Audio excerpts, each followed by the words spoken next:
नमस्कार दोस्तों, कैसे हैं आप सभी।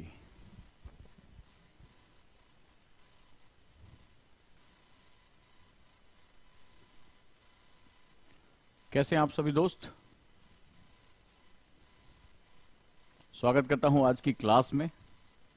प्रीलिम्स स्पेशल जो हमारा GS 99 का बैच है और जहां पर हम डिस्कशन कर रहे हैं कि 99 रुपीज में भी इतनी क्वालिटी के साथ एजुकेशन मिल सकती है, वो बहुत जरूरी है। साथ ही साथ जिन बच्चों जो तैयारी करना चाहते हैं वो अभी बहुत कम टाइम में इस कोर्स को पूरा कर सकते हैं, अच्छे से तैयारी कर सकते हैं और क्वालिटी एजुकेशन ले सकते हैं विद नोट्स, और वो भी मात्र 99 रुपए में। साथ ही साथ आगे भी हम डिस्कस करेंगे कि ये फॉरवर्ड स्टडी मेथड के साथ RSM के साथ हम कैसे जाएंगे। तो आज जो मेरा कल का लेक्चर है उसी का सेकंड पार्ट आप सभी के लिए हाजिर है। उम्मीद करता हूं आप बिल्कुल रेडी होंगे। राइट दोस्तों, सो लेट्स स्टार्ट। चलिए हम लोग शुरू करते हैं आगे। कैसे हैं आप सभी, सबसे पहले मुझे बताएं, मेरी आवाज क्लियर है आप सभी को।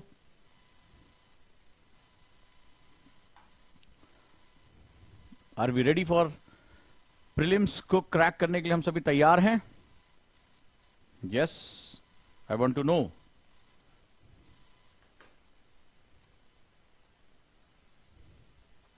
सो कैसे हैं आप सभी दोस्त। प्रीलिम्स का डर हम खत्म करेंगे, फॉरवर्ड स्टडी मेथड और रिवर्स स्टडी मेथड दोनों को समझेंगे और अच्छे से अपनी तैयारी करेंगे। तो क्या हाल चाल है जनाब, शुरुआत करें जबरदस्त तरीके से। पेन और पेपर तैयार है नई जानकारियों के लिए, और आप सभी से एक छोटा सा सपोर्ट है। एक चैनल हमने YouTube का शुरू किया है, ओजांग सर लाइव। हमारे बहुत से शिक्षक लाइव के लिए यहां पर मौजूद रहेंगे, मैं मौजूद रहूंगा, क्योंकि एक चैनल पर इतना ज्यादा प्रेशर आ चुका है, उसमें आपको जो रिकॉर्डेड वीडियो हैं, जो लाइव है, वो आपको नहीं मिल पा रही है। वो हमारा क्लासिक चैनल है, 4000 से ज्यादा वीडियो है। कई बच्चे बहुत इंपॉर्टेंट जानकारी चाहते हैं। अगर वो चाहते हैं कि अब मेरी जो टीम है, चाहे वो हिंदू की क्लासेस हो, क्विज हो, तमाम तरह की चीजें, JPSC की क्लासेस हो, वो सब एक नए चैनल पे अवेलेबल रहेगा, ओजांग सर लाइव। क्या करना है आपको? सब्सक्राइब करना है। लिंक इस वीडियो के नीचे भी दिया हुआ है, और सपोर्ट अगर करेंगे उसमें 1000 सब्सक्राइबर होने के पश्चात हम लाइव क्लासेस शुरू कर सकेंगे आपके एल्गोरिथम के हिसाब से, यूट्यूब के नॉर्म्स के हिसाब से। तो आपको क्या करना है, आपको इसको बस सब्सक्राइब कर लेना है। तो आज सब लोग सब्सक्राइब करेंगे, यस या नो मुझे बताइए, और हम इस पे अपनी क्लासेस को शुरू कर सकें। जो भी हमारे शिक्षक हैं, चाहे वो PV सर मैपिंग के साथ हों, हिंदू की क्लासेस हों, मेरी अपनी क्लासेस हों, और भी नए शिक्षक जो हैं वो इस पर अपनी क्लासेस के साथ आपके साथ जुड़े रहेंगे। लाइव क्लासेस में आपकी लगातार मदद करेंगे, अलग अलग तरह के क्विज हम लेकर आ पाएंगे। लेकिन आपको क्या करना होगा, आपको सपोर्ट करना होगा, एक सब्सक्राइब बटन और बेल आइकॉन दबाना होगा ताकि आपको नोटिफिकेशन मिल सके। तो चलिए करते हैं शुरुआत उस घड़ी की जो हमारे लिए बहुत इंपॉर्टेंट है। कहानी क्या है? कहानी सिर्फ इतनी है, बहुत छोटी सी बात कहता हूं, बहुत छोटी सी बात कहता हूं। जिंदगी का फलसफा है, जिंदगी का फलसफा है, और वो ये कहता है कि लाखों ठोकरों के बाद भी संभलता रहूंगा, लाखों ठोकरों के बाद भी सफलता रहूंगा, मैं फिर उठूंगा और चलता रहूंगा, मैं फिर उठूंगा और चलता रहूंगा, क्योंकि यही मेरी नियति है, मेरा यही जुनून है। कितनी भी ठोकरें पड़े, कितनी बार मैं हारूं, हार नहीं मानूंगा। तो जिस लड़ाई में तुम उतरे हो, जिसे UPSC कहते हैं, वो एक्चुअली यही कहानी है। लाखों ठोकरों के बाद भी संभलता रहूंगा, मैं फिर से उठूंगा और चलता रहूंगा। एक्चुअली ये वादा है खुद से, ये वादा है कि आपको लड़ाई लड़नी है, और जब लड़नी है तो फिर वो अपने मुकाम तक पहुंचनी चाहिए। क्योंकि किताबें तो वही हैं, टीचर भी वही हैं, नोट्स भी वही हैं। अगर कोई चीज अलग होती है तो हमारे अंदर का वो जुनून अलग होता है। वो इस क्लास के हर बच्चे का जुनून अलग अलग हो सकता है। कोई पहली ठोकर लगने के बाद हार मान के बैठ जाएगा, कोई पहली ठोकर खाने के बाद रास्ता बदल देगा, बोले IAS में कुछ नहीं है, पहले PCS दे लेते हैं। कोई पहली ठोकर खाने के बाद क्या करेगा, टूट जाएगा, कुछ और चीज के बारे में सोचना शुरू करेगा, ब्रेक ले लेगा। लेकिन कुछ ऐसे भी होंगे जो पहली ठोकर खाने के बाद संभल जाएंगे, समझ पाएंगे कि मेरी तैयारी में कमी क्या थी, अब की अगला प्रयास और जानदार तरीके से करना है। तो इसी का नाम UPSC है और कुछ नहीं। तो ये कहानी हम सब की है, हम सब के जीवन में चलने वाली वो बहुत इंपॉर्टेंट चीज है जो आपके साथ चलेगी। तो अब आपको हार मान के बाहर हो जाना है या खुद को लड़कर अपनी सपनों की दुनिया में पहुंचना है, ये आप तय करेंगे। चलिए दोस्तों, तो कहानी को आगे बढ़ाते हैं, और एक नए बैच का अनाउंसमेंट है। रवि बजाज सर के साथ आपने 99 रुपए में इंग्लिश पढ़ा, अब 999 वो लेकर आ रहे हैं वोकैबुलरी प्राइम, यानी कि और बड़ा हिस्सा वोकैबुलरी का। आप इसके साथ भी जुड़ सकते हैं। चलिए, एक और इंपॉर्टेंट खबर है आपके लिए, और हमारा रांची सेंटर ओपन हो चुका है। जो लोग जेपीएससी का प्रिपरेशन करना चाहते हैं, 11 जेपीएससी जिसकी नोटिफिकेशन आने वाला है, उसके लिए 1 महीने की फ्री डेमो क्लास हमारे रांची सेंटर पर उपलब्ध है, और वहां का नंबर है 8826998527।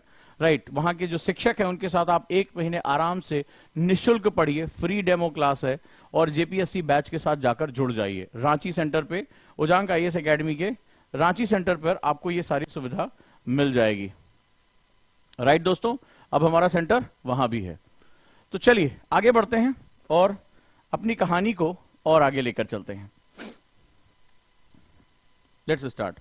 तो कल हम बात कर रहे थे इतिहास की। इतिहास हमें बहुत वर्तमान की सीख देता है, और देखिए आज भी हम लोग कल चर्चा कर रहे थे कि देखो संसद में कैसे ऑक्सफोर्ड से जो है वो रिपोर्ट मंगाने की बात हुई, और आज जब पेपर उठाया तो प्रधानमंत्री ने जो वहां तंज कसा है, जो उसका जवाब दिया है, वो उसी रूप में दिया है। तो हमें बहुत कुछ सीखना पड़ता है। कल हम लोगों ने बहुत सी नई नई चीजों के बारे में जानकारी ली। हमने समझा कि भारतीय सांस्कृतिक उत्थान में कल हम गुप्त काल के दौरान थे। तो प्रीलिम्स के बैच में आप सभी का मैं बहुत बहुत स्वागत करता हूं। 99 रुपए के इस बैच में हमें बहुत कुछ पढ़ना है, बहुत कुछ जानना है। तो चलिए, कल हम जो बात कर रहे थे, हमें इतने टॉपिक हमें कवर करने हैं, और प्रीलिम्स के ये टॉपिक बहुत इंपॉर्टेंट है। क्लास में आप लोग एक्टिव रीडिंग करेंगे और साथ साथ मेरे उसको पढ़ते भी चले जाएंगे। राइट, चलिए शुरुआत करते हैं। तो हम अब जो प्राचीन इतिहास है उसके अंतिम टॉपिक पे हैं, गुप्त काल। Right, so let's start. तो गुप्त पीरियड के बारे में हमने देखा कि अगर हम साम्राज्य के रूप में थे तो ये सबसे बड़ा काल था, सबसे बड़ा काल था जहां पर हमें सीखने के लिए, जानने के लिए बहुत कुछ मिला। तो अभी हम लोग किस में हैं? फॉरवर्ड स्टडी मेथड में। हम क्या कर रहे हैं? फॉरवर्ड स्टडी का मेथड होता है कि हम उन जानकारियों को इकट्ठा कर रहे हैं जिसकी वजह से सब्जेक्ट की हमारी नॉलेज बढ़ती चली जाती है। लेकिन ध्यान रखना, इसके बाद एक और स्टडी होती, इतने में प्री नहीं निकलेगा। ये क्या हो गया? आगे कदम बढ़ाए जा, आगे आगे बढ़ते जा रहे हैं। एक और सेगमेंट होता है कि जैसे जैसे तुम, जब जाल फेंका जाता है, तुमने मछली पकड़ते हो देखा है, तो मछली कैसे पकड़ी जाती है? तो ऐसे जाल फेंक देता है। तो जाल जब फेंकता है तो वो फैलता है, लेकिन जब मछली पकड़नी होती है तो उसको खींचता है अपनी तरफ। नोटिस किया कभी? बड़े ध्यान से समझना, मछुआरा तुम्हें सिखाता है कि एक्चुअली में नॉलेज कैसे गेन की जाती है, एग्जाम कैसे क्रैक किया जाता है। तो जाल उसने फेंक दिया, जाल ऐसे फैलता हुआ चला जाता है पानी के अंदर, फिर उसको क्या करता है? वो धीरे धीरे धीरे धीरे उसको खींचता रहता है, और अंत में क्या होता है? वो जो फैला हुआ जाल है एक गठरी के रूप में बंध कर बाहर आ जाता है, और इस गठरी के अंदर ही उसका रिजल्ट होता है, जिसे मछलियां कहते हैं। इस गठरी के अंदर रिजल्ट होता है। तो क्या समझे? सक्सेस कैसे मिलेगी? सिर्फ फॉरवर्ड से नहीं, दूसरा तुम्हें क्या करना पड़ेगा? अगर जाल फेंक कर भूल गए, जो कि बहुत लोग करते हैं, बोले सर विपिन चंद्रा खत्म, एनसीईआरटी खत्म, फलाना चीज खत्म, जाल फेंक दिया, जाल फेंक कर बैठे हुए हैं, यार मछली नहीं आ रही है। उसके लिए तुम्हें क्या करना पड़ेगा? जाल को खींचना पड़ेगा। तो जाल को खींचने का तरीका होता है आरएसएम, रिवर्स स्टडी मेथड। यानी मैंने क्वेश्चन लगाए, क्वेश्चन लगाकर मैंने उस पर डिस्कशन किया कि नहीं किया, बुक्स को नोट्स में, नोट्स को बुकलेट्स में कन्वर्ट करना है। जी हां, आरएसएम क्या करता है? तुम्हें लगता होगा कि ऑब्जेक्टिव क्वेश्चन कराने से ऐसा कौन सा जादू हो जाएगा। आरएसएम महत्वपूर्ण नहीं है, महत्वपूर्ण है कि उस पे जो तुम्हारे क्वेश्चन निकल कर आ रहे हैं उस पे तुमने बुकलेट्स तैयार की कि नहीं, यानी जो तुम्हारा नेगेटिव मार्किंग है उसको तुमने हटाया या नहीं। तो हमने इसके लिए क्या किया है? प्रहार। राइट, प्रहार बैच लॉन्च किया। कितने लोग प्रहार का हिस्सा है? प्रहार ओजांग टेस्ट प्रैक्टिस पर है, और सभी को इसके साथ जुड़ जाना चाहिए। कल काफी बच्चे जुड़े, उसके साथ जगाना पड़ता है यहां लोगों को।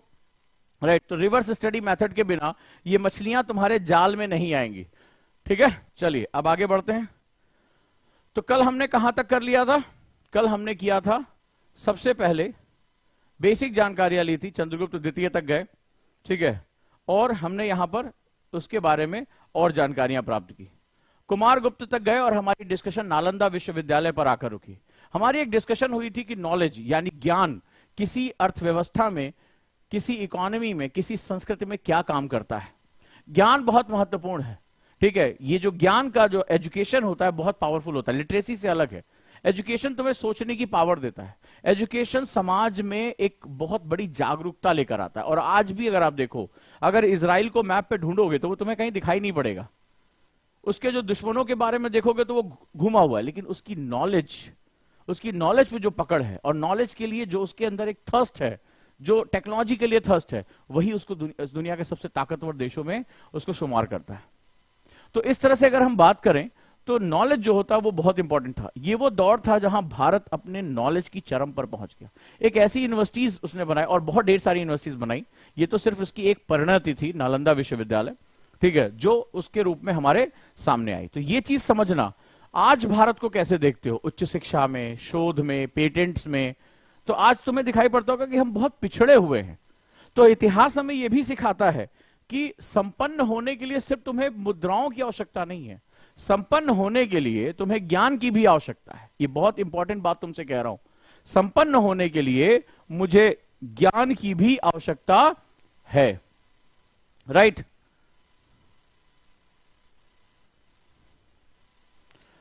तो अब हम बात करते हैं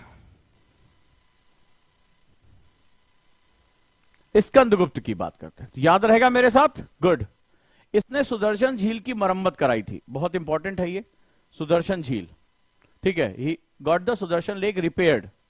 स्कंदगुप्त ने किसको पराजित किया था? हूणों को पराजित किया था। That's important and very important. वैसे तो मैं यही कहूंगा कि रिकमेंड करूंगा कि आप बुक्स पढ़ें, लेकिन जो किताबों से मिसिंग है वो हमने कलेक्ट किया है, जहां से क्वेश्चन की प्रोबेबिलिटी बहुत ज्यादा होती है, क्वेश्चन आने की प्रोबेबिलिटी ज्यादा होती है, वो बहुत इंपॉर्टेंट होता है। जैसे बॉबी ने लिखा है कि yes sir, research and development पर बजट में ज्यादा कुछ एलोकेट नहीं किया गया है। सवाल है कि क्या तुम्हारा समाज, कल मैंने बताया था समाज और सरकार को अलग अलग नहीं कर सकते, यही तो तुम्हें मेरे साथ सीखना है। तो तुम क्या देखते हो कि इस कंडीशन में तुम्हारे यहां रिसर्च डेवलपमेंट होगा कब? जब वो रिसर्च के लिए बातचीत, हर आदमी नौकरी ढूंढ रहा है, रिसर्च कौन कर रहा है भाई? तुम्हारे यहां ज्ञान आधारित समाज कहां है? नॉलेज को कितनी तुम्हारे यहां इज्जत मिलती है? एक आदमी, तुम अपने आसपास जरा मेरी बात से इत्तेफाक रखते हो तो सुनना, और मेरी बात पहुंच जाए तो बताना। एक आदमी तुम्हारे यहां क्या होता है, गले में मोटी सोने की चेन, चमकीला शर्ट, बड़ी सी गाड़ी, ठीक है, सफेद वाले जूते, वो मोटी वाली घड़ी रोलेक्स वाली, ऐसे करके घूमता है। पढ़ा वो 10वीं क्लास भी नहीं है, पैसा उसने ब्रोकरेज में कमाया है, कहीं से भी कमाया है, गलत तरीके से कमाया है, तुम्हारा समाज उसको इज्जत देता है। तुम्हारा समाज उसको, 2 गनर साथ में, तब तो भाई वो तो देवता समान हो गए, देवता समान हो गए, समाज इज्जत देता है। और तुम्हारे यहां कोई ज्ञानी व्यक्ति है, साइकिल से आ रहा है, उसको बड़ी हे नजर से, साइकिल चला, फर्जी होगा इसका मतलब, हाँ या ना मुझे बताओ, सही है या नहीं है, उसको बड़ी अजीब नजर से देखता है, बड़ी अजीब नजर से। अभी मैं तुम्हें परसों नरसों की बात बता रहा हूं, बड़ी सच्चाई बता रहा हूं। समाज को जरा समझो, क्योंकि इतिहास इसी के बीच में चलता है। ये अगर नालंदा विश्वविद्यालय बना था तो नालंदा विश्वविद्यालय में पढ़ने के लिए भेजने का उत्तरदायित्व मां बाप का था, अपने बच्चों को तैयार करने की उत्तरदायित्व मां बाप का था। तो अगर समाज के लोग ही नालंदा विश्वविद्यालय में अपने बच्चों को नहीं भेजते तो वहां पे क्या सब टीचर खजड़ी बजाते? नहीं बजाते।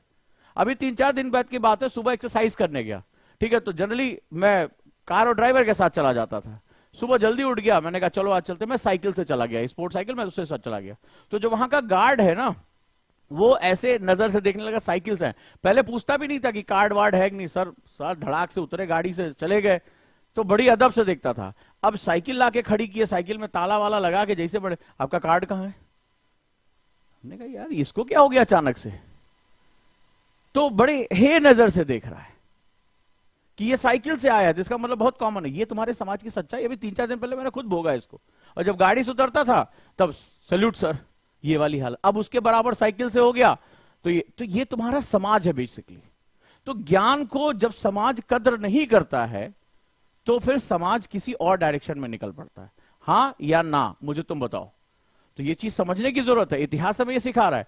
तो अगर भारत को ताकतवर बनना है तो सिर्फ ये नहीं कि तुम्हारा जीडीपी में परसेंटेज कितना, वर्ल्ड जीडीपी में फलाना में, तुम्हारी जो सोसाइटी है वो कितनी अवेयर है चीजों को। पता चला तुम पैसा लेके आ रहे हो, यहां पे धर्म के नाम पे मार गला कट रहा है, तो पैसे का तुम करोगे क्या? जाति के नाम पे झगड़े हो रहे, भाषा के नाम पे झगड़े हो रहे, कोई कह रहा है हमारा सही है, कोई हमारा, कोई भी चेक भी नहीं कर रहा है कि लाओ उस किताब को पढ़ ले तो जिसमें लिखा क्या है। कोई आया, कोई जो है वो उसका हेड बन के बताने लगा इसमें ये लिखा, बोले हाँ बिल्कुल सही लिखा, आप जो कह रहे हैं बिल्कुल सही कह रहे होंगे, तो मामला साफ हो जाएगा वहां पे। ये चीज हमें समझने की जरूरत है, राइट। आगे देखते हैं। तो स्कंदगुप्त ने हूणों को परास्त किया। नेक्स्ट, अब चलो कुछ टाइम, अब हमारा टाइम आ गया। चलो भैया प्री का क्वेश्चन कर लेते हैं, हमारे यहाँ तो वैसे छुट्टी वुट्टी नहीं हम लोग देते हैं। हाँ भैया चलो, बकरे की माँ कब तक खैर बनाएगी। आ जाओ, क्वेश्चन पढ़ो ध्यान से। हाँ, और अपनी सांसों को गहरा गहरा करो और इसका जवाब दो तो मेरे को। हाँ ये चलो भैया लग जाओ, शाबाश, छोड़ के भागने वालों। हाँ जी, प्राचीन भारतीय गुप्त राजवंश के समय के संदर्भ में नगर घंटशाला, कंदूरा तथा चोल किसके लिए विख्यात थे। विदेशी व्यापार करने वाले बंदरगाह। अरे बुद्धि लगाओ मेरी, अगर कल का डिस्कशन सुनोगे जवाब दे दोगे। शक्तिशाली राज्यों की राजधानियां, उत्कृष्ट प्रस्तर कला तथा स्थापत्य संबंधित संस्थान, या बौद्ध धर्म के लिए महत्वपूर्ण तीर्थस्थान। 2020 का प्री का क्वेश्चन है, आईएएस के प्री का क्वेश्चन है 2020 के। क्लियर है? चलो जवाब दे दो। With reference to the period of Gupta dynasty in ancient India, the town Ghanshala, Kadura and Chaul were well known as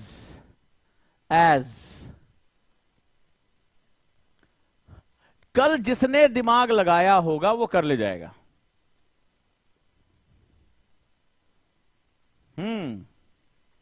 ये लॉजिक बेस है। अरे तुम इतना थोड़े न पढ़ पाओगे, लेकिन यही तो टीचर की खास बात है, किताब से आगे तुम्हें लेकर जाता है। समझे विनोद? नहीं तो नहीं कर पाओगे। कल तुम्हें क्या समझाया था? कल तुम्हें जब एक यहां पर मैंने इसी जगह पर ऐसे साउथ इंडिया के मैंने डायरेक्शन बताया था, और बताया था कि पोर्ट बेस व्यापार उनका बड़ा तगड़ा था। समुद्रगुप्त ने उन पर डायरेक्टली कब्जा नहीं किया था, बोलो हां या ना। और मैंने ये भी बताया था कि ये भारत का स्वर्णिम काल था। यहां ग्राफ बनाया था, यहीं पे बनाया था कि भारत अपनी आर्थिकी में सांस्कृतिक उत्थान पे चरम पर पहुंच गया था। इसीलिए आज भी हम जो भारत को सोने की चिड़िया कहते हैं, वो गुप्त काल में ही था। बोलो हां या ना। अब यूपीएससी क्या काम करता है? जो यूपीएससी का क्वेश्चन है, यूपीएससी कहता है कि बाबू हम तुम्हें रटा रटाया नहीं देंगे, क्योंकि बाबू तो ये सोच रहे थे कि सोना उनको रटा रटाया कुछ दे देंगी। नहीं होगा ऐसा। यूपीएससी वाले बड़ी बेवफाई के लिए जाने जाते हैं, वो बाबू सोना की तो ऐसी तैसी करते हैं। अब उन्होंने कहा कि जो तुमने टीचर ने तुम्हें समझाया है, ये डिस्कशन हो रहा है, उस पर लॉजिक कहां से पकड़ा? ये सोनवा आएगा कहां से? पहले ये तो बताओ। ये इतना जो भारत सोने की चिड़िया बना, वो आएगा कहां से? व्यापार होगा कहां? कल टॉलमी का जिक्र किया था, रोम साम्राज्य का जिक्र किया, बोले बहुत दुष्ट देश है, सब कुछ लिए चला जा रहा है हमारा। तो तुम तो कहानी सुन रहे थे, ओहो टॉलमी की तो ऐसी तैसी कर दी ओजांग सर ने ना। तुम्हें वो लॉजिक जोड़ना चाहिए था। जिन लोगों ने सी जवाब दिया, डी जवाब दिया, आंसर इज सिंपल। सिंपल था कि भाई ये जो सारी चीजें थी, that is related to the वो इकोनॉमिक जो ग्रोथ हमने की थी। आ गई? हाँ चलो, आया मजा? तो ये क्या है, मैंने पहले भी कहा था, जैसे कल किसी ने ज्ञान बघाड़ा था, सर उस सनवा लिखवा देते तो हमें याद आ जाता था। हम पीसीएसवा ऐसे भी नहीं दे रहे। यूपीएससी क्या है, मैंने क्या कहा था, इट्स रीजनिंग है। रीजनिंग का मतलब क्या होता है? रीजनिंग मतलब ये थोड़ा ना कि राम जो है वो पूरब की तरफ जाता है, लक्ष्मण पश्चिम की तरफ जाता है, वो नहीं होता। रीजनिंग का मतलब होता है अलग अलग फैक्ट्स को जोड़कर कोई भी रिजल्ट डिडक्ट करना, रिजल्ट निकालना। तो इसमें आपने क्या किया, उस सारे जो मैंने फैक्ट्स पढ़ाए थे कि कैसे उसने पोर्ट्स पे कब्जा नहीं किया, उसको अपने केवल टैक्सेस वसूले, आर्थिक रूप से किया, क्योंकि दक्षिण भारत में जो साम्राज्य थे छोटे छोटे थे, लेकिन वो इकोनॉमिक रूप से बहुत ग्रोथ थे। तो कल जब मैंने कहानी सारी बताई थी, तो तुम्हें उसको दिमाग में रखना चाहिए था, आंसर उठा लेते। और तुम अगर कोई सोच रहे हो कि कोई जादुई किताब, कोई दिव्य किताब होगी जिसमें यूपीएससी के, अरे तुमको देखो देखो देखो इसमें ये वाला फंस गया, इसमें ये वाला फंस गया, ऐसी किताब नहीं बनी है। और इस किताब की खोज में अगर तुम्हारे बाल सफेद हो जाए और तुम गोदरेज काला डाई लगाओ, तो भैया इसमें मेरी कोई जिम्मेदारी नहीं है। बहुत लोग ऐसी वाली किताब खोजते हैं, नोट्स खोजते हैं, अरे 2 4 5 6 क्वेश्चन फंस जाएंगे। असली क्वेश्चन ये फंसाता है, रीजनिंग। ठीक है, तो गोदरेज काले डाई पे ज्यादा भरोसा मत करो। आ जाओ नेक्स्ट। अगला नाम है भानुगुप्त का, हल्के फुल्के राजा भी थे। इसके एरड़ अभिलेख से सती प्रथा के प्रमाण प्राप्त हुए, दैट इज इंपॉर्टेंट। आगे चलकर हम मॉडर्न इंडिया में इसको कुरीति के रूप में पढ़ेंगे। Evidence of sati practice has been obtained from the Eran record, that's very important exam के लिए।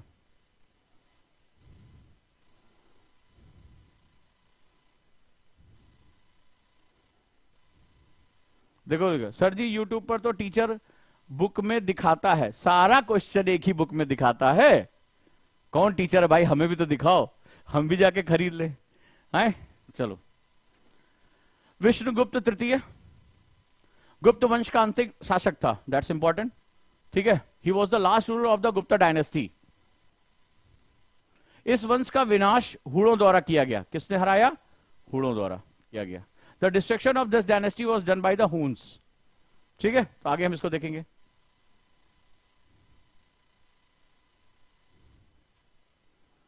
अब बात करते हैं, दैट इज, ये सेगमेंट जो होते हैं वो इंपॉर्टेंट है। ठीक है, वो क्या है? गुप्त काल की प्रमुख विशेषताएं। और जिसको याद नहीं हुआ क्लास के अंत में, अभी फिर एक क्वेश्चन है, तो बड़ी मार भी खाओगे। ठीक है, तो वो भी तुम्हारे लिए बड़ा जरूरी है। प्यार के साथ साथ मार भी बड़ा जरूरी होता है, तभी तो दिमाग को झटका पहुंचता है। तो ध्यान से सुन लेना।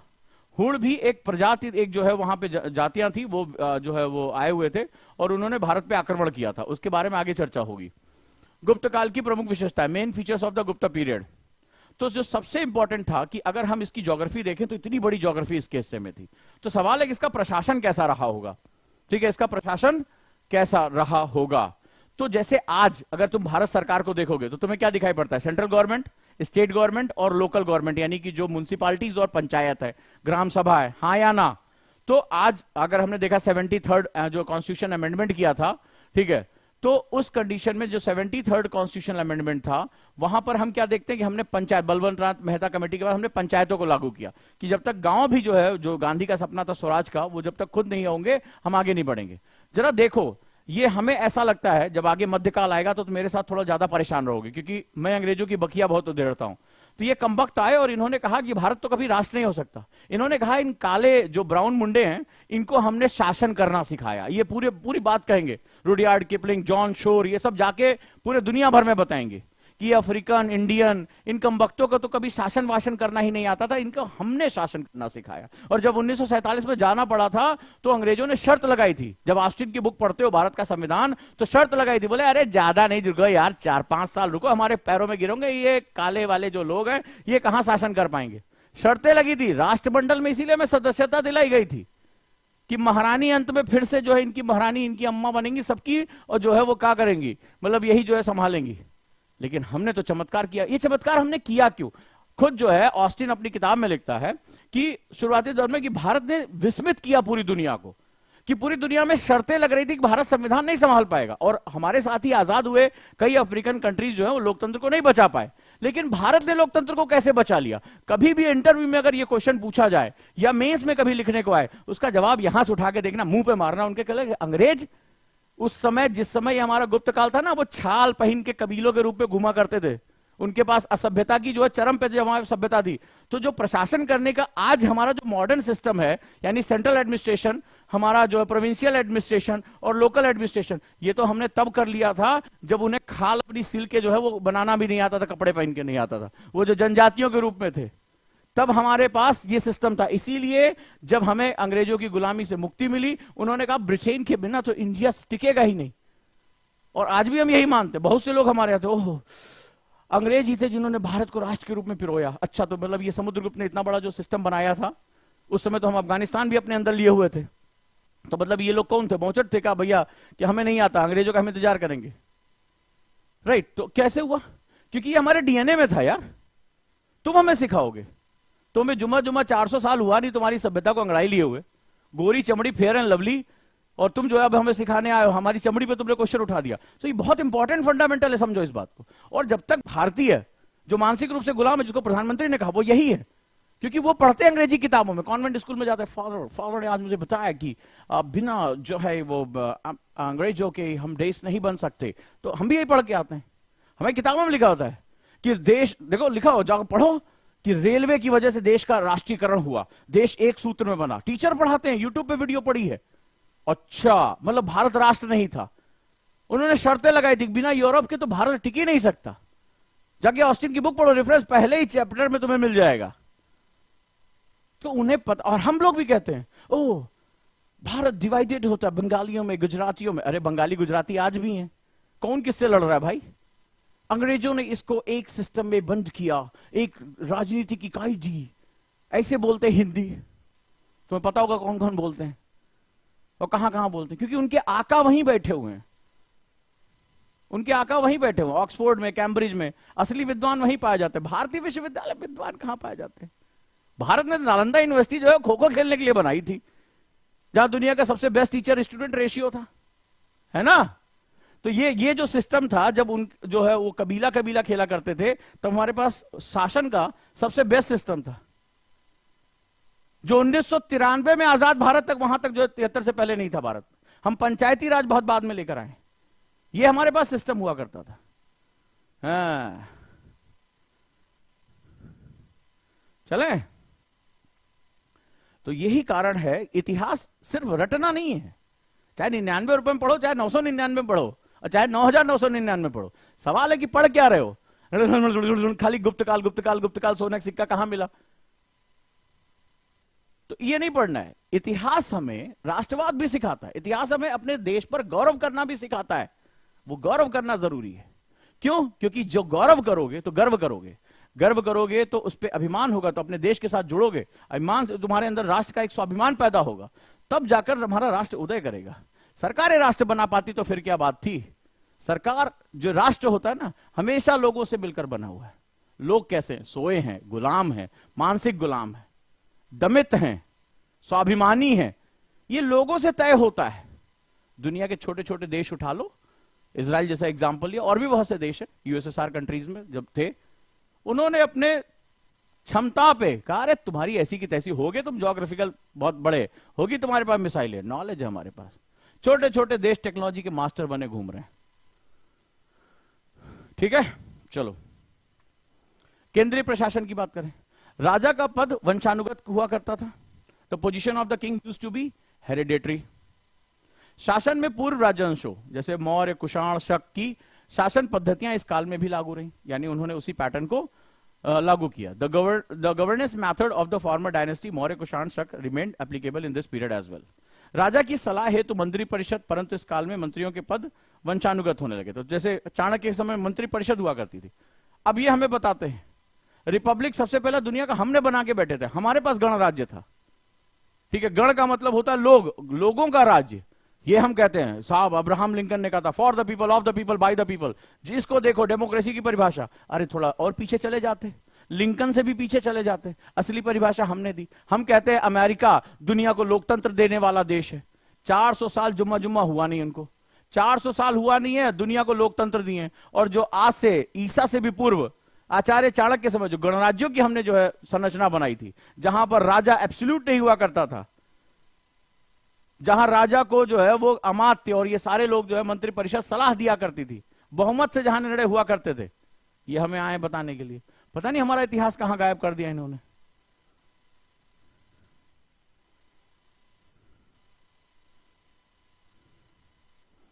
ठीक है, राजा की सलाह है मंत्री परिषद, पर इस काल में मंत्रियों के पद वंशानुगत हो गए, यानी मंत्री का बच्चा मंत्री। शासन के प्रमुख पद कौन कौन से थे, ये तुम्हारे लिए इंपॉर्टेंट है, याद कर लेना। महाबलाधिकृत, महाबलाधिकृत कौन था? सेनापति। दैट्स वेरी इंपॉर्टेंट, आ जाता है मैचिंग करने के लिए एग्जाम में।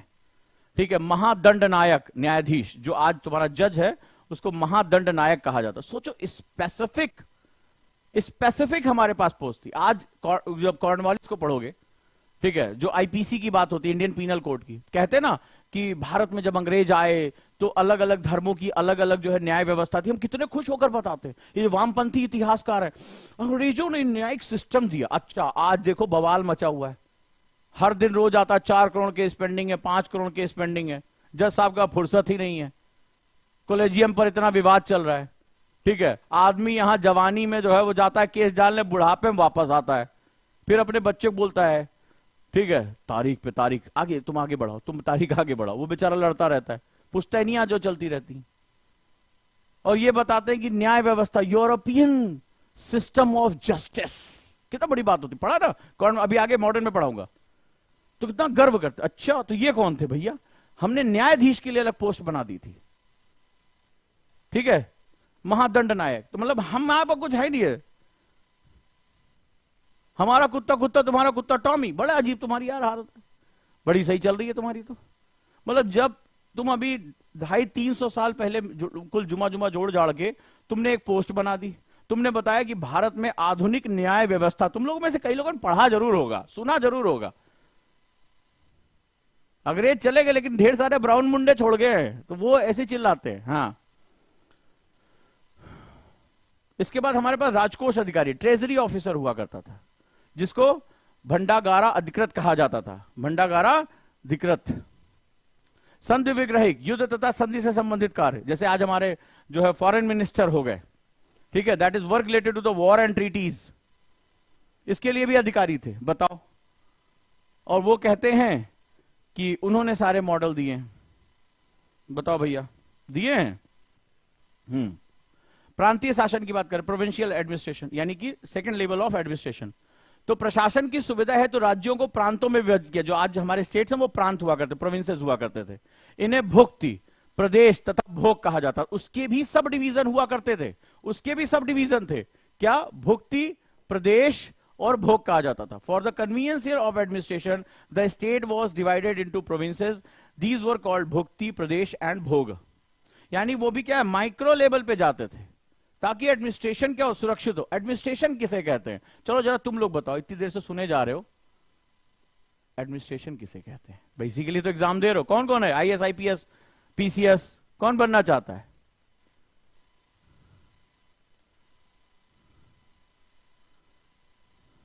अनिल राव ने पूछा, किसी समझौता भी होता क्या गुप्त काल में किसी अन्य राज्य से? भैया बताओ, जब समुद्रगुप्त गया था दक्षिण में, उसने कहा मैं तुम्हारे ऊपर डायरेक्टली राज नहीं करूंगा, बस तुमसे टैक्स लूंगा, तो बिना समझौते किया होगा क्या? या ऐसे पकड़ा होगा, कनपटी मारेंगे, ससुर अभी मर जाओगे, हमें दे दो सारा पैसा, ऐसे किया होगा? या किसी मंत्री ने जाके जो है वहां पे डिस्कशन किया होगा कि सर हम इतना टैक्स लेंगे, हम देखो राजा के अधीन हमारा स्वीकार कर लो, लेकिन हम तुम्हारे ऊपर जो है ज्यादा वो नहीं करेंगे, या सीधे जाके समुद्र मारेंगे, मर जाओगे तुम, है? क्यों ऐसे किया होगा? नहीं किया होगा ना, तो कम से कम लॉजिक तो लगाओ। हाँ जी भैया, प्रशासन किसे कहते हैं? आए, प्रशासन जो होता है, शासन में जब प्र लग जाता है, ठीक है, यानी कि प्रोएक्टिविटी के साथ, तो जो प्र लग जाता है, प्र जो होता है बड़ा इंपॉर्टेंट वर्ड होता है, ठीक है, यानी जो शासन निर्णय ले रहा है, जो शासन का काम है, राजधर्म का काम है, जनहित में काम है, लोक कल्याणकारी कार्य है, जो वेलफेयर की बात होती है, तो वो नियम, पॉलिसी, बजट की बात करता है। जब तुम आईएएस बन गए तो प्रधानमंत्री ने कहा कि इस बार गरीबों को हम जो है वो क्या करेंगे, मान लीजिए बजट में लागू हुआ कि ये फलाना सरकार है, गरीबों के लिए इस बार इतने मकान या इतने सिलेंडर बनाएगी, तो वैसे थोड़े ना होगा कि मोदी जी सिलेंडर ला देंगे, सिलेंडर ले लो, सिलेंडर ले लो, इस तरह से नहीं करेंगे ना वो। या निर्मला सीतारमण जो है वो अपना पीछे जो है ठेले पे लाद ली, सिलेंडर ले लो, उज्ज्वला का सिलेंडर ले लो, इस तरह से तो कतई नहीं करेंगी। कौन करेगा? वो जो प्रांत में अधिकारी हैं, राज्य सरकारों को डिवाइड किया जाएगा, भाई इतने राज्य हैं और इतने राज्यों को ये टारगेट दिया गया कि आपको इतने जो है ग्रामीण मकान देने हैं, इतने सिलेंडर देने हैं, इतनी ऊर्जा देनी है। और फिर वो क्या करेगा, जो राज्य एडमिनिस्ट्रेशन है वो क्या भेजेगा, वो भेजेगा जो आपके आईएएस ऑफिसर्स हैं, डीएम हैं, कि भाई अपने अपने जिलों में इसको पकड़ो, ठीक है। और फिर वहां से क्या होगा, लोकल एडमिनिस्ट्रेशन में जाएगा कि आप प्रधान से पूछा जाएगा कितने मकान है जो गरीबों के हैं, उनको चिन्हित करिए, जो कच्चे मकान है या जिनके पास जो चूल्हा जलाते हैं, स्वच्छ ईंधन नहीं है, तो फिर वो लिंक क्या होगा, तो जो लाभ है, जो कल्याणकारी चीजें हैं, उसको क्या करना है, डिस्ट्रीब्यूट करना है, प्रशासन करता है,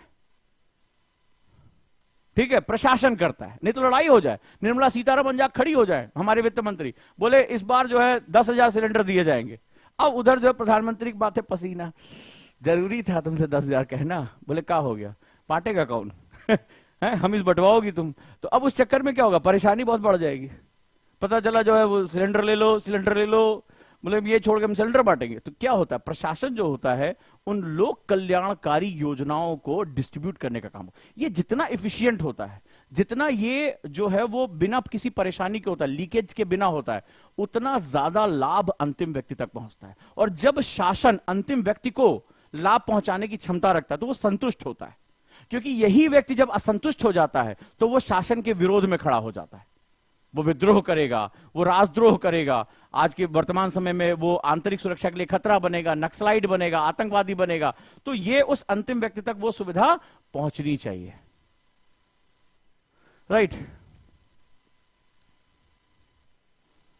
चलिए, तो प्रांत के शासकों की नियुक्ति सम्राट द्वारा की जाती थी, इन्हें उपारिक गोप्ता कहा जाता था, पोस्ट थी, और इनका प्रमुख कुमार अमात्य हुआ करता। The governor of the province were appointed by the emperor, they are called uparika, Gupta, and that the head was known as Kumar Amatya, right, याद रखिएगा पोस्ट। प्रांतों का विभाजन विषय या जिलों में किया गया, जैसे आज हमारे डिस्ट्रिक्ट्स होते हैं तो जिलों में किया गया था, और यहां का प्रमुख, इसका भी प्रमुख, जैसे आज डीएम है तो विषयपति होता था, ठीक है। अब देखिए कितना चीजें कितनी अच्छी लिंक हुआ करती थी। तुम्हें लगता है कि हमने ये वेस्टर्न से सीखा है? वेस्टर्न इस समय लंगोटा बांधना भी नहीं सीख पाए थे, जंगलों में थे।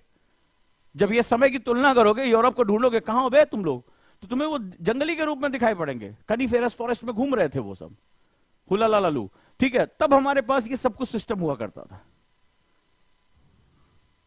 स्थानीय प्रशासन, लोकल एडमिनिस्ट्रेशन की बात करें, गुप्त काल में स्थानीय प्रशासन को 2 भागों में बांटा गया। That is very important. बताओ आजादी के कितने समय बाद, बलवंत राय मेहता कमेटी की रिकमेंडेशन के बाद हम जाकर जो है स्थानीय प्रशासन अपने यहाँ स्थापित कर पाए। आजादी के तुरंत बाद हम दे भी नहीं पाए थे। कारण आजादी के तुरंत बाद तो काले अंग्रेज शासन करने लगे थे ना, दिक्कत ये था। गुप्त काल में स्थानीय प्रशासन को 2 भागों में बांटा गया था। अरे ऐसा नहीं कि यूरोप वाले गुफा में रहते थे, लेकिन इतने अच्छे हालात नहीं थे जितना ज्ञान वो हमें आज की डेट में देते हैं। हाँ, एक कौन सज्जन है, नहीं अनामिका है, पीडीएफ मिलेगा। हाँ भाई, हुजांग एनी टाइम लर्निंग ऐप, इसका पीडीएफ भी मिलेगा भाई, और थोड़ा क्लास में भी याद कर लो। हाँ जी भैया। तो अब देखो, जैसे आज की डेट में हमारे यहाँ नगर महापालिकाज हैं। देखो नहीं, दिल्ली में लड़ाई चल रही है एमसीडी के चुनाव, मेयर कौन बनेगा, उधर वो मुफलर वाले भाई साहब कह रहे हमारा बनेगा, दूसरा वाले कह रहे हमारा बनेगा। ठीक है, तो वो क्या होता है, हमारे पास नगर प्रशासन था। नगर प्रशासन इसका मतलब सभ्यता का किस रूप में था, नगर थे हमारे यहाँ। हम नगरों के कॉन्सेप्ट में के साथ काम करते थे। हम गैर कृषि कार्यों में भी इकोनॉमिक को इन्वॉल्व करते थे। नगर था तभी तो नगर प्रशासन था। और दूसरा ग्राम प्रशासन। तो आज भी हमारे यहाँ क्या, नगर महापालिका, ग्राम पंचायत। तो हमें एक्चुअली अंग्रेजों से सीखना था।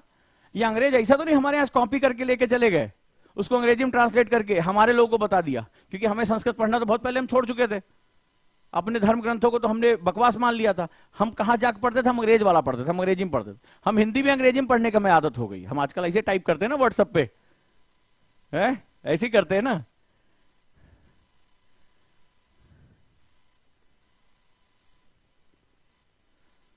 चलो, नगर के प्रमुख को नगरपति कहा जाता था। The head of the city was called as Nagarpati. ये पोस्ट याद रखना। प्रशासन की सबसे छोटी इकाई ग्राम थी, आज भी है कि नहीं है? और इसका प्रमुख ग्रामपति कहलाता था, जैसे आज हमारे प्रधान होता है। इसकी सहायता के लिए ग्राम पंचायत होती थी। देखो भैया, हम बहुत पहले की बात कर रहे हैं। थोड़ा सा अपने आप को जान लेते तो हमारे लिए ज्यादा अच्छा था। गांधी थोड़ा समझते थे हमारे देश को, इसीलिए उन्होंने ग्राम स्वराज का जो कॉन्सेप्ट दिया था। हाँ जी भैया। और वो निर्णय लेने में स्वतंत्र थी, आज भी नहीं है।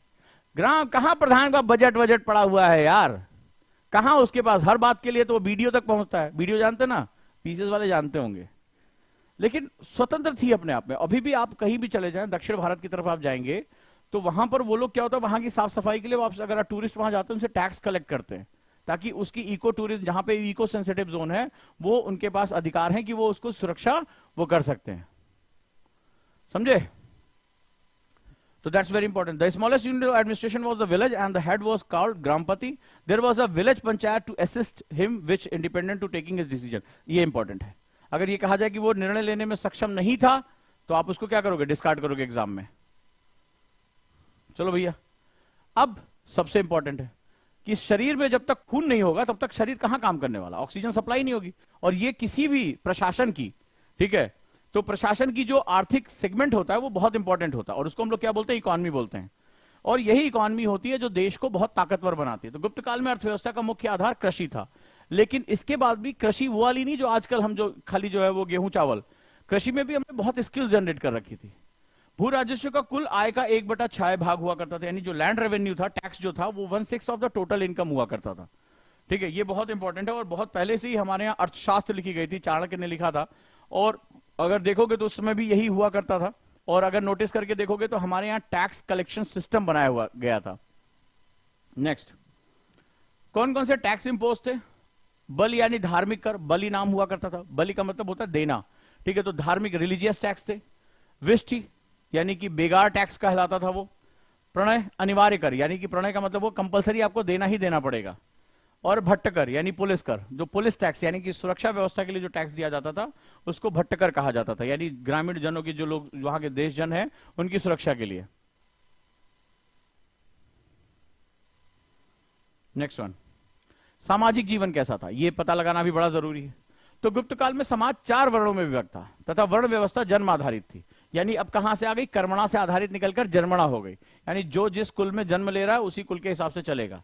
इन द गुप्त period the society was divided into 4 varnas, तो वर्ण हुआ करते थे, ठीक है, तो हमारे वर्ण हुआ करते थे, और वो जो है वो क्या होता था, on the basis of birth हो चुका था, समाज में बदलाव आने लगे थे। इस काल में शूद्रों की सामाजिक दशा में सुधार हुआ, लेकिन दास प्रथा प्रचलित थी।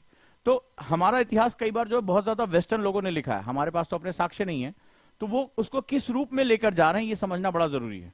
During this period the social condition of the Shudras improved but the slavery was prevalent, ठीक है, तो वो ये बनी हुई थी दास प्रथा। अब दासों को दुनिया के अलग अलग हिस्सों में, जैसे वेस्टर्न वाले हैं तो दासों को, जैसे वो अफ्रीका के लोगों को दास बनाते थे, तो उनके गले में जंजीर बांध दी, मुंह पे उनके जो है वो कपड़ा लगा दिया, ठीक है, उनको शादी करने का अधिकार नहीं, परिवार का अधिकार नहीं।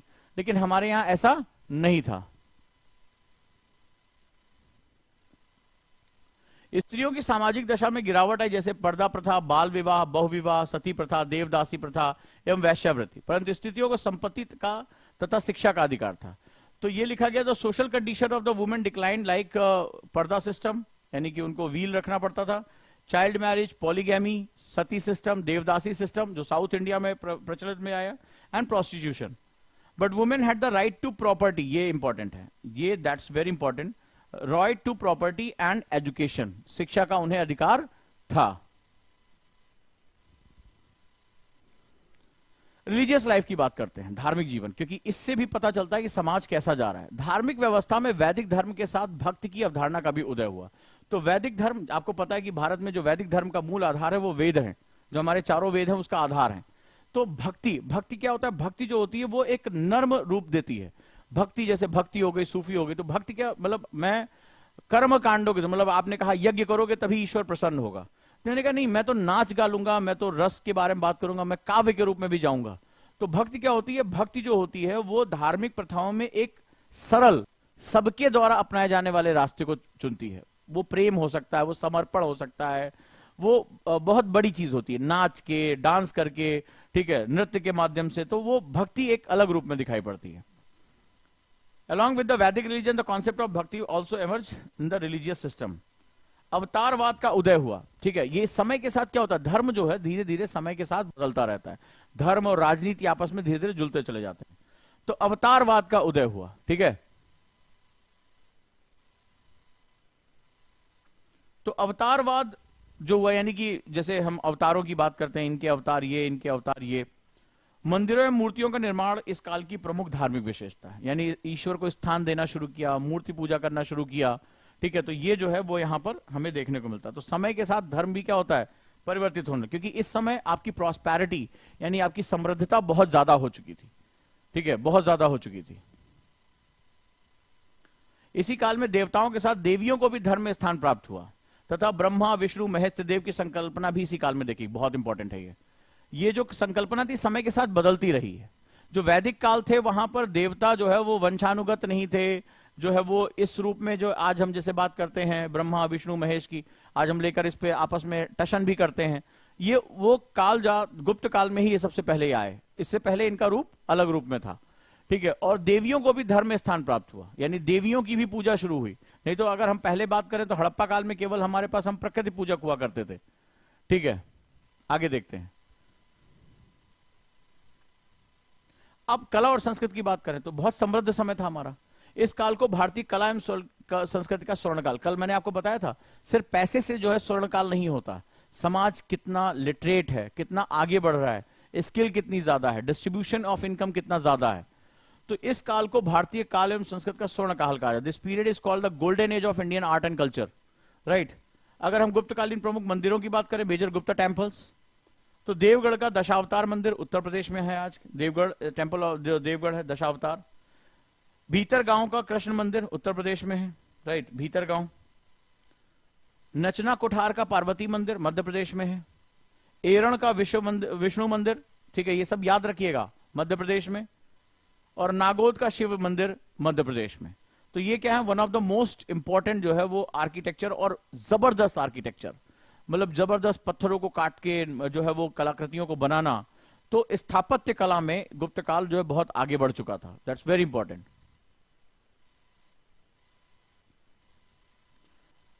जो सबसे इंपॉर्टेंट था वो गुप्तकालीन साहित्य, लिटरेचर में, ठीक है, बहुत इंपॉर्टेंट जो है सेगमेंट है, ठीक है। अब ये एग्जाम के लिए बहुत इंपॉर्टेंट है, सबसे ज्यादा जो क्वेश्चन आते हैं वो यहां से आते हैं।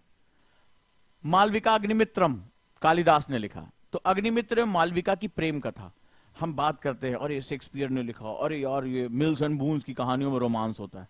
जो नायक नायिका का प्रेम और जो भावनाओं का व्याख्यान है, कालिदास से बढ़कर आज तक मुझे नहीं लगता। हम लोग चूंकि संस्कृत जानते नहीं, पढ़ते नहीं, हम तो अंग्रेजी हाय हेलो वाले हैं, भैया गोलगप्पे में पानी कम डालना, हम इस तरह से बोलने वाले लोग हैं, ठीक है।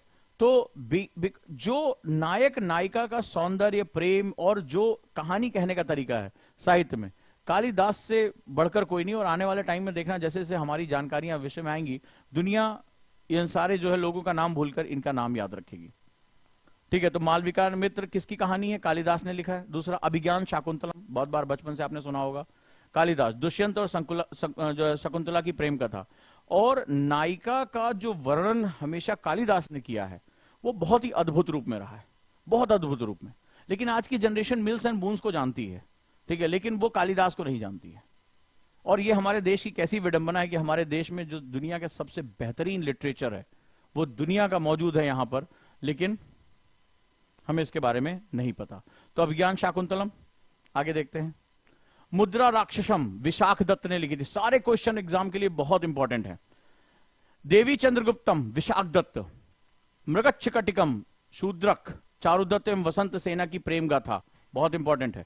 कभी बार ये टाइटल पूछ लिया जाता है, किसका विषय क्या है, ठीक है। स्वप्नवास दत्तम भास ने लिखा था। इस समय लिटरेचर में हम इतनी ऊंचाइयों पहुंच चुके थे। और देखो, जब साहित्य पे जब कोई चीज आगे जाती है तो वो समाज में एक बड़ी खास बात करती है।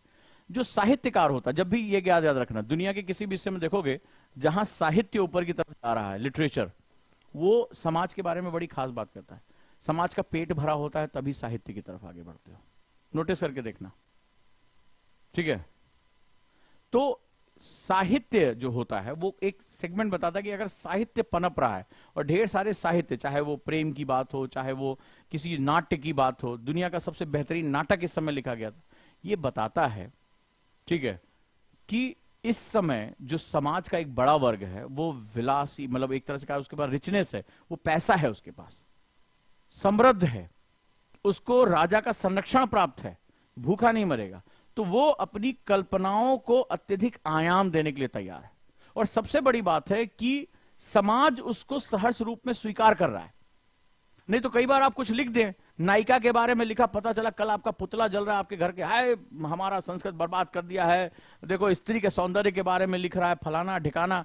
तो सौंदर्य को अलग, उनको लगता है कि औरत है ये पर्दे में ही रहेगी। तुम्हारी अपनी कमी है कि औरत देखते तुम्हारा जो है लार टपक आती है बाहर की तरफ, तुम उस लार नहीं समेट पा रहे हो और तुम औरत के ऊपर इल्जाम लगा रहे हो तुम पर्दे में रहोगी।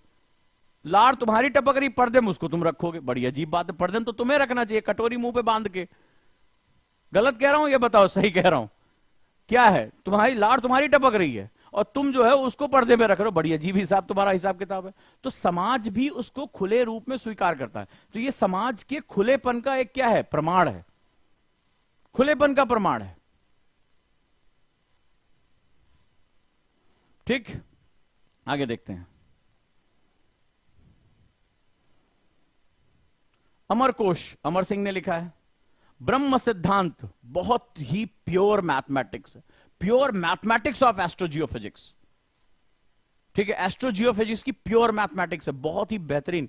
ये हमारे पास ब्रह्म सिद्धांतम, ये तो सब गायब हो चुका है, या ये शायद वो ट्रांसलेट करा चुके हैं।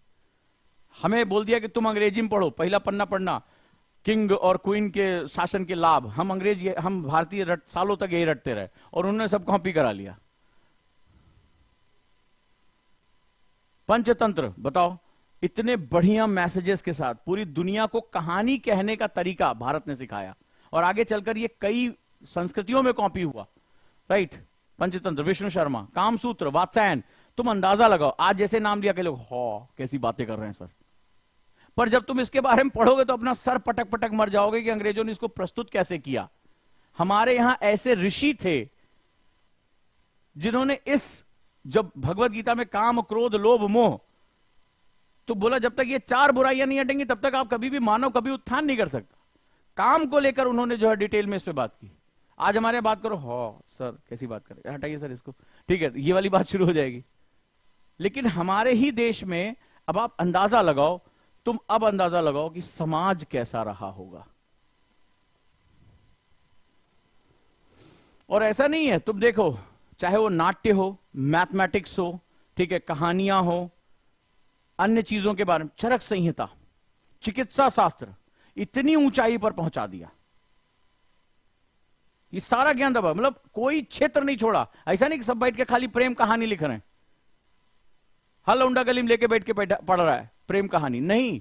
मैथमेटिक्स, साहित्य, हर चीज के बारे में, चिकित्सा, शोध, ये सारी चीजों के बारे में, राइट। अब सवाल है कितनी ऊंचाई पे पहुंचा, तो ऑब्वियस सी बात है, अगर कोई चीज ऊपर जाती है तो उसको नीचे भी आना पड़ता है। डिक्लाइन के रीजन क्या क्या होंगे ये भी जानना बड़ा जरूरी है। क्लियर। अयोग्य तथा निर्बल उत्तराधिकारी, तो साम्राज्यों के साथ एक प्रॉब्लम होती है कि जब तक वो सेंट्रलाइज पावर में होते हैं तब तक वो बढ़िया से काम करते हैं, तेजी से काम होता है। लेकिन जैसे ही जो केंद्रीय सत्ता का राजा अगर कमजोर हुआ, और ऐसा हो जाता है, 2-3 पीढ़ी बाद हो जाता है, जब सब कुछ उसको ऐसा मिल रहा है, सब कुछ बना बनाया मिल रहा है, तो अपनी क्षमताओं को आगे नहीं बढ़ाता है। तो अयोग्य और निर्बल उत्तराधिकारी। शासन व्यवस्था का संघात्मक या विकेंद्रित स्वरूप, मैंने बताया था कि वो क्या होता है, जो धीरे धीरे आपने, जब राजा कमजोर हो जाएगा तो उसकी मुट्ठी ढीली पड़ जाती है, तो सामंत पैदा होने शुरू हो जाते हैं, जो डिसेंट्रलाइज, मतलब राजा के आदेश से नहीं चलेगा, तो वो अपनी खुद की पावर जनरेट करना शुरू कर देते हैं। तो क्या होता है, वहां पे धीरे धीरे अपनी पावर जनरेट होनी शुरू हो जाती है। तो ये भी क्या करती है, केंद्रीय सत्ता को चुनौती देना शुरू कर देते हैं। और उच्च पदों पर नियुक्ति योग्यता के आधार पर ना होकर आनुवंशिक, हाँ भैया, फलनवा बेटा है तो फलनवा ही जो बनेगा, भले चाहे फलनवा को जो है ढकनवा काम नहीं आता हो।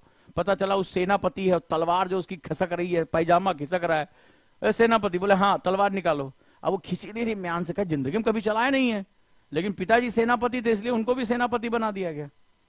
ठीक है, घोड़े पर चढ़ नहीं पाते, मम्मी डर लग रहा है, तो पता चला वही सेनापति बन गए। तो इससे क्या हुआ, अभी आज भी हमारे यहाँ है। तो आप अयोग्य व्यक्ति को जब बैठाओगे तो वो क्या करेगा, सब बर्बाद कर देगा, हो जाता बर्बाद यहां पे। ठीक है, होता है ना।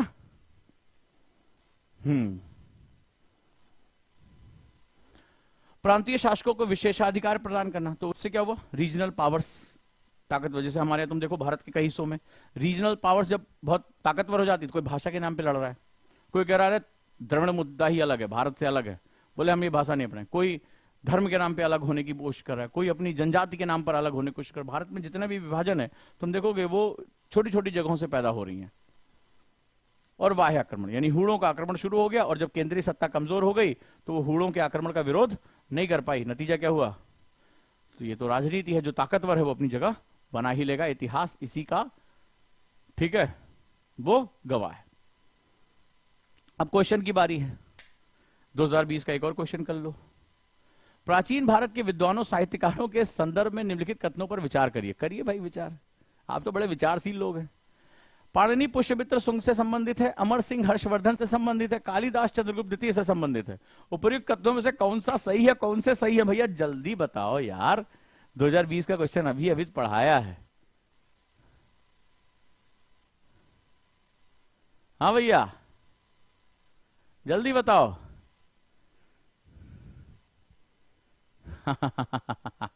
ले भैया हाँ। With reference to the religious history of India, consider the following statement.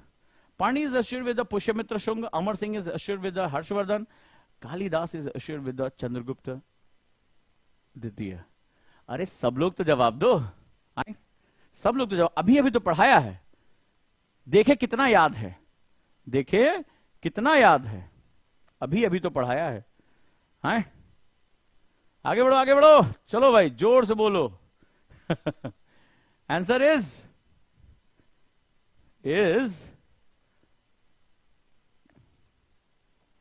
हाँ भैया दैट इज सी। अभी अभी तो पढ़ाया था, गरम गरम मुद्दा, तो इसमें भी कई लोग गलत कर बैठे। बताओ क्या करे तुम्हारा, इसीलिए कह रहे हैं कि क्या करे तुम्हारा, बाद में हम करेंगे विचार। और फिर से बता रहे हैं, जुड़ जाओ फाउंडेशन के साथ। जो भी हमारे यहाँ इतने सालों तक गरीबी का रोना रो रहा, अरे पैसा होता सर जी मार देते, एकदम पढ़ के फाड़ देते, उनके लिए अभी भी बहुत बढ़िया परियोजना चल रही। 5,999 में 300 सीटें बची हुई हैं। फाउंडेशन 1 साल का प्री कम मेंस का बाइलिंगुअल बैच है।